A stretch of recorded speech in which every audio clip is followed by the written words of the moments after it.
Fuel technologies என்ற நிறுவனத்திற்கு வழங்க வேண்டிய 1,60,00,000 ரூபாயை டெபாசிட் செய்யாமல் கங்குவா படத்தை வெளியிடக்கூடாது என்று சென்னை உயர்நீதிமன்றம் உத்தரவு பிறப்பித்துள்ளது.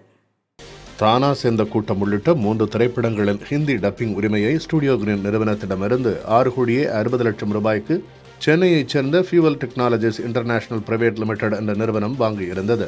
2 படங்கள் தயாரிக்கப்படாததால் 5 கோடி ரூபாயை ஃபியூவல் டெக்னாலஜிஸ் நிறுவனத்துக்கு திருப்பி செலுத்திய நிலையில் மீதமுள்ள 1,60,00,000 ரூபாய் வழங்கப்படவில்லை. இந்த தொகையை வட்டியுடன் சேர்த்து 11 கோடி ரூபாயை திருப்பி வழங்காமல் கங்குவா படத்தை வெளியிட தடை விதிக்க கோரி ஃபியூவல் டெக்னாலஜிஸ் நிறுவனம் சென்னை உயர்நீதிமன்றத்தில் வழக்கு தாக்கல் செய்திருந்தது. இந்த மனு நீதிபதி அப்துல் குத்தூஸ் முன்பு விசாரணைக்கு வந்தது. அப்போது ஸ்டுடியோ கிரீன் நிறுவனம் சார்பில் ஆஜரான மூத்த வழக்கறிஞர் PS ராமன், இத்தனை ஆண்டுகள் காத்திருந்த நிலையில் வரும் 14ஆம் தேதி படம் வெளியாக உள்ள நிலையில் இந்த வழக்கு தாக்கல் செய்யப்பட்டுள்ளதாக கூறினார். வாதங்களை கேட்ட நீதிபதி ஃபியூவல் டெக்னாலஜிஸ் நிறுவனத்திற்கு வழங்க வேண்டிய அசல் தொகையான 1,60,00,000 ரூபாயை சென்னை உயர்நீதிமன்ற தலைமை பதிவாளர் பெயரில் டெபாசிட் செய்ய ஸ்டுடியோ கிரீன் நிறுவனத்துக்கு உத்தரவிட்டார்.